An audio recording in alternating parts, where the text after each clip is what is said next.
শাইতানির রাজিম বিসমিল্লাহির রহমানির রহিম হুয়াইলুল লিকুল্লি হুমাযাতিল লুমাযা আল্লাযী জামালা ওয়া আদ্দাদা আহসাবু আন্না মালাহু আকলাদা কাল্লা লা ইউনবাযান্না ফিল হুতামা ওয়া মা আদরাকা মাল হুতামা নারুল্লাহিল মুকাদা তুল্লাতি তাত্তালিউ আলাল আফিদা ইন্নাহা আলাইহিম মুহসাদা ফি আমাদিম মুআদ্দাদা।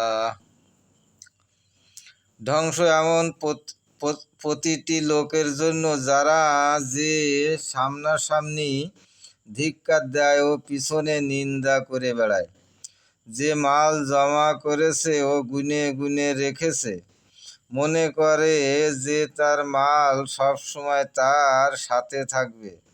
কখনোই না, অবশ্যই এমন জায়গায় তাকে ফেলে দেওয়া হবে যা ভেঙে টুকরো টুকরো করে। সেই টুকরা টুকরা করা জায়গাটি সম্পর্কে তুমি কি জানো? সেটা আল্লাহর আগুন, যাকে বেশি করে জ্বালানো হয়েছে, যা অন্তর পর্যন্ত গিয়ে পৌঁছাবে।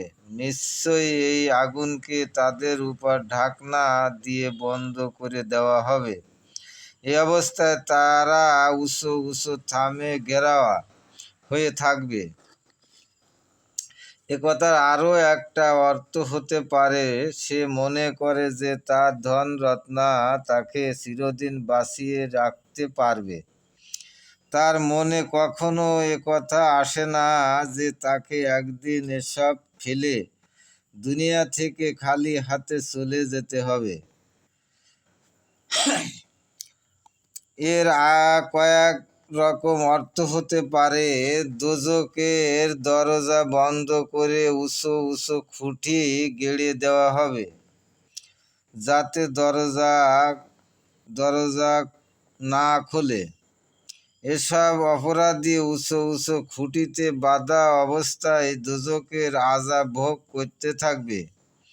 দোজখের আগুনের শিখা উঁচু উঁচু খুঁটির মতো লম্বা হয়ে উপরে উঠতে থাকবে।